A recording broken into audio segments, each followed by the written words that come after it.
ఒక పెద్ద రాజ్యానికి రాణి అంట. ఎవరు? ఎస్తేరు. ఒక పెద్ద రాజ్యానికి రాణిగా ఉంది.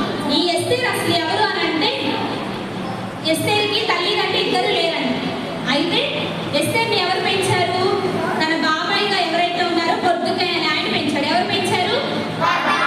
మొర్దెకై పెంచాడు ఎస్తేరుని మొర్దెకై పెంచి, బాగా తల్లిదండ్రులు లేకుండా వీళ్ళిద్దరే ఉంటున్నారు, బాగా పనులు చేస్తుంది, అంతా బాగానే ఉంది. ఒక రాజ్యానికి ఏమి దాంట్లో రాణిగా పోటీ చేయడానికి ఎవరైనా రావాలి అని అనుకుంటే రండి అని చెప్పేసి ఒక చాటింపు వేశారు. అంటే ఒక అనౌన్స్మెంట్ వేశారు. ఒక చాటింపు వేసినప్పుడు ఏం చేసింది ఈ మొదటగా ఏం చేశాడు? తీసుకెళ్ళి ఎస్తేరుని కూడా తీసుకెళ్ళి ఆ రాజ్యంలో వదిలేశాడు. అందరంట రాజ్యంలో వదిలేసి కొన్ని దినాలు మీరు ఎట్లా రెడీ అవ్వాలంటే అలా రెడీ అవ్వచ్చు, మీకు ఏం కావాలంటే అది చేయొచ్చు, మొత్తం మీ ఇష్టం అని చెప్పారంట. అక్కడ ఉన్న వాళ్ళందరూ నాకు అది కావాలి, ఇది కావాలి, నాకు ఆ హెయిర్ స్టైల్ కావాలి, ఆడపిల్లలైతే నాకు ఆ జడలు కావాలి, ఈ జడలు కావాలి, ఇలా అందరూ అడుగుతున్నారంట. కానీ ఎస్తేరుని ఒకరికి అప్పచెప్పారంట. ఎస్తేరు ఒకరికి అప్పచెప్తే ఎస్తేరు ఆ అలంకరణ అంటే ఎస్తేరు ఆయన ఏం చేస్తే దాన్ని కాకుండా మిగతాది ఏది కోరుకోలేదంట. నువ్వు ఎలా చేస్తే అలా రెడీ అవుతానయ్యా అన్నట్లు వదిలేసిందంట. వదిలేసి బాగా ప్రేయర్ చేసుకుందంట. ఎస్తేరు బాగా ప్రేయర్ చేసుకుని రాజు దగ్గరికి వెళ్ళిందంట. అంటే ఒక్కొక్క రోజు ఒక్కొక్కరు వెళ్తూ రాజు దగ్గరికి, రాజుకు నచ్చింది అనుకో అమ్మాయి రాణినే ఏర్పరచుకోండి. అప్పటి వరకు ఎవ్వరూ రాజుకు నచ్చలేదంట. ఎస్తేరు వెళ్ళాల్సిన టైం వచ్చింది. ఎస్తేరు వెళ్ళే టైంకి ఎస్తేరుని చూడగానే రాజుకు బాగా నచ్చి నేను రాణిగా చేస్తున్నానని చెప్పేసి రాజు చెప్పేశాడు. రాణి అయిపోయింది. ఈ మొర్దెకై అనేవాడు ఎక్కడ ఉంటాడంటే, ఈ రాజ్యం ఉంది కదా, ఈ రాజ్యానికి ఇప్పుడు మన మందిరానికి గేట్ ఎంట్రెన్స్ ఎలా ఉంది, అలాగా గేట్ ఎంట్రెన్స్ దగ్గర ఉంటాడు. అంటే ఈ రాజ్యంలోకి ఎవరైనా వచ్చినా వెళ్తున్నా, పాత నిబంధన కాలంలో పాత రోజుల్లో ఎలా అంటే ఆ రాజ్యంలోకి ఎవరైనా వస్తున్నా వెళ్తున్నా కూడా అక్కడ బయట ఉండేవాళ్ళు వాచ్మెన్స్ అంటారు కదా, ఇప్పుడు అలాగా పని వాళ్ళు ఎవరైతే ఉంటున్నారో వాళ్ళు ఏం చేయాలంటే వచ్చి వెళ్తున్న వాళ్ళందరికీ సాష్టాంగపడి నమస్కారం చేయాలి. సాష్టాంగపడి నమస్కారం అంటే తెలుసా? అంతా వంగిపోయి పడుకొని సాష్టాంగ నమస్కారం చేయాలి. ఈ మొర్దెకై ఎస్తేరు దేవుని నమ్ముకున్నారు కదా, మనకి ఒక ఆజ్ఞ ఉంటుంది. నేను తప్ప మీకు వేరొక దేవుడు ఉండకూడదు అని చెప్పేసి ఒక ఆజ్ఞ ఉంది. అందుకని మొర్దెకై ఏం చేసేవాడంటే, నేను అసలు సాష్టాంగ పడను, నేను సాష్టాంగ పడాలి అని అంటే నా యేసయ్యకే నేను సాష్టాంగ పడతాను, ఇంకెవరికి నేను సాష్టాంగ పడను అని చెప్పేసి అంత గట్టిగా ఉంటాడు. ఇంకా బాగా తిడతారంట, ఏం చేసినా కూడా మొర్దెకై అసలు లెక్క చేయకుండా సాష్టాంగ పడకుండా అంతే కూర్చుంటాడు. ఇప్పుడు ఒక రాజ్యంలో మంత్రిగా హామాను అనే ఆయన ఉన్నాడు. ఎవరు? హామాను. రాజ్యంలో మంత్రిగా ఎవరున్నారు? హామాను అనే ఆయన ఉన్నాడు. ఈయన వస్తూ వెళ్తున్నప్పుడు అక్కడ గేట్ దగ్గర ఉన్న వాళ్ళందరూ సాష్టాంగపడి నమస్కారం చేస్తున్నారు, కానీ ఈ మొర్దెకై అనేవాడు మాత్రం అస్సలు సాష్టాంగ నమస్కారం చేయట్లేదంట. హామానికి బాగా కోపం వస్తుందంట. రోజు ఎందుకు ఇలా చేస్తున్నాడు, నాకు సాష్టాంగ నమస్కారం చేయట్లేదు, నా పరువు ఏమైపోతుందని చెప్పేసి బాగా బాధపడుతున్నాడంట. బాధపడ్డా కూడా ఏమి చేయకుండా కామ్గానే ఉంటున్నాడంట. కానీ ఏదో చెయ్యాలి. మొర్దెకై వాళ్ళు ఎవరంటే యూదులు. ఎవరు మొర్దెకై వాళ్ళు? ఎవరు? యూదులు.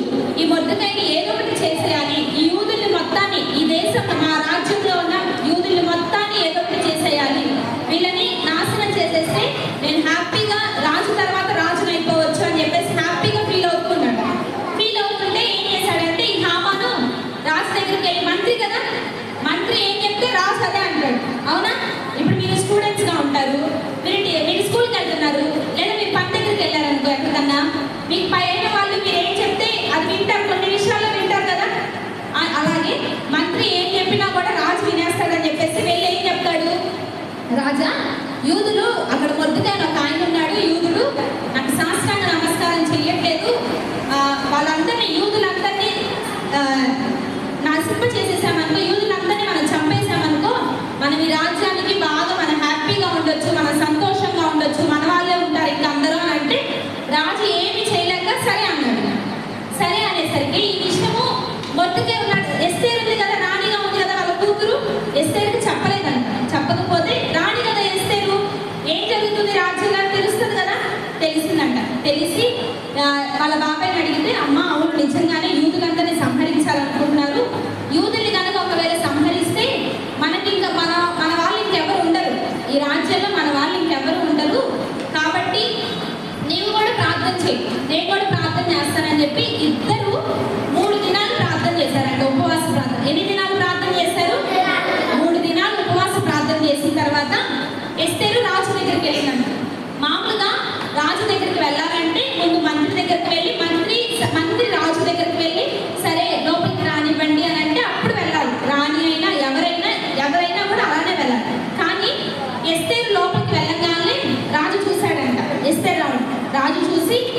ఆమె లోపలికి రానివ్వండి అని చెప్పేసి రాణి లోపలికి వచ్చేసింది.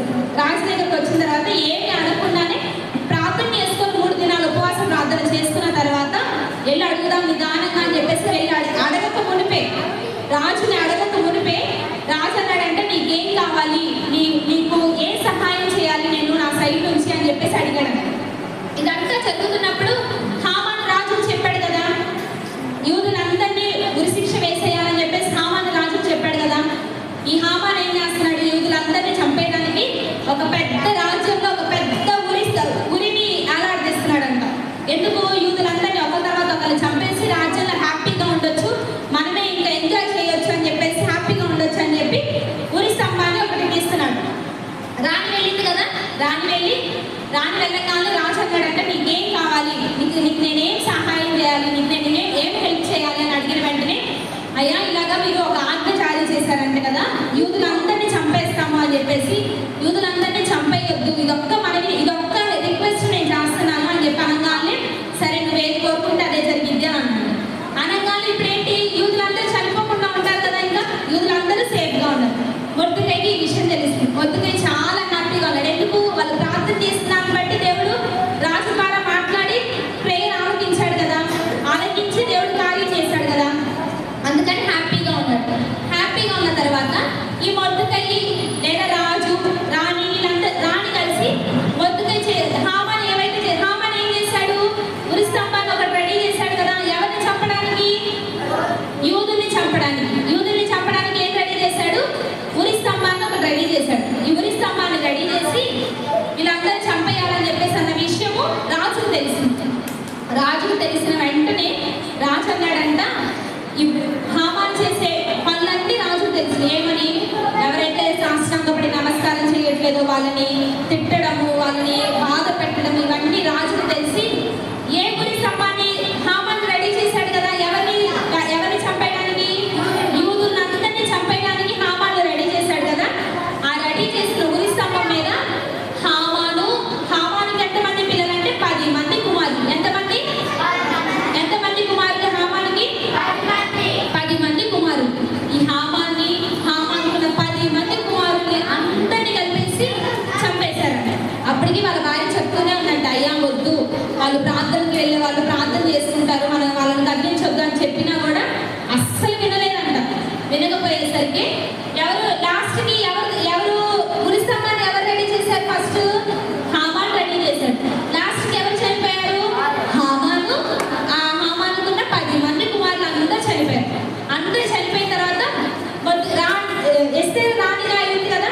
ఎస్తేరు రాణి అయిన తర్వాత ఈ మొర్దెకై వాళ్ళ తండ్రి కదా, మొర్దెకై ఎస్తేరు చేసిన ప్రార్థన వలన వాళ్ళ రాజ్యం అంతా, వాళ్ళ యూదులందరూ కాపాడబడ్డారు కదా, యూదులందరూ ఉరి శిక్ష వేయకుండా వాళ్ళని దేవుడు కాపాడాడు కదా. అది అంతా రాజు తెలుసుకొని ఇప్పుడు మంత్రి హామాను కదా, మంత్రి చనిపోయాడు. వీళ్ళందరికీ ప్రధానమంత్రి అంటే మన దృష్టిలో ప్రైమ్ మినిస్టర్. ఇప్పుడు మన ప్రైమ్ మినిస్టర్ ఎవరు, నరేంద్ర మోడీ, అవునా? ఈ ప్రైమ్ మినిస్టర్గా మన దేశం అంతటికి ఎవరైతే ఒకళ్ళు ఉన్నారో అలాగా 127 దేశాలకి 127 అంటే ఎన్ని దేశాలు, 127 దేశాలకి ఎస్తేర్ని రాణిగా చేసి వాళ్ళ బాబాయ్ ఎవరిని, మొర్దెకైని ప్రధానమంత్రిగా చేశాడండి. ఎలా చేశాడు, ప్రధానమంత్రిగా చేశాడు. ఇప్పుడు దీని నుంచి మనం తెలుసుకోవాల్సింది ఏంటంటే, మొర్దెకై గేట్ దగ్గర ఉన్నప్పుడు నేను ఇక్కడ గేట్ దగ్గర ఉంటాను అని చెప్పేసి బాధపడ్డాడా లేదా కోప్పడ్డాడా, ఎవరి మీదన్నా తగ్గించుకొని దేవుడిని ఏదో ఒక సమయంలో దేవుడు నాకు ఇస్తాడు, ఏదో ఒక సమయంలో దేవుడు నా ప్రార్థన ఆలకిస్తాడు అని చెప్పేసి కామ్గా ఉన్నాడు. తగ్గించుకున్నాడు. ఎన్ని రోజులు తగ్గించుకున్నాడు, ఎన్ని దినాలు తగ్గించుకొని ఉంటాడు, చాలా రోజులు ప్రేయర్ చేసి ఉంటాడు. అయ్యా ఈ బాధలు మాకు ఉండకూడదు, యూదులకి మా బాధలు ఉండకూడదు, సాష్టాంగ నమస్కారం మేము చేయకూడదు అని చెప్పేసి ఎన్నో సంవత్సరాలుగా ప్రార్థన చేస్తే లాస్ట్కి మొర్దెకైని దేవుడు ఏం చేశాడు, ప్రైమ్ మినిస్టర్గా చేశాడు. అంటే ప్రధానమంత్రిగా చేసి అంతకందుకు మొర్దెకై నియమించబడుతున్నాడంటే. ఇస్తే రాణిగా ఉంటే ఏమన్నా తక్కువ అవుతాయా, చిటికి వేసి నాకు అది కావాలి అంటే ఎక్కడున్నా కూడా తీసుకొస్తారు, అవునా కదా? అలాగా రాణికి ఏమి తక్కువ కాకుండా, ఎస్తేరుకి మొర్దెకైకి ఏమి తక్కువ కాకుండా దేవుడు అన్నింటినీ దయచేసి దేవుడు మొర్దెకైని బ్లెస్ చేశాడు. దేవుడు అలాగే మనల్ని కూడా బ్లెస్ చేస్తాడా, చేయడా? చేస్తాడు. ఎలాగ చేస్తాడు, మనం కూడా తగ్గించుకొని దేవుడికి ఖచ్చితంగా మనం ప్రేయర్ చేసుకుంటూ ఉంటే దేవుడు మనల్ని కూడా బ్లెస్ చేస్తాడు. రెడీయా?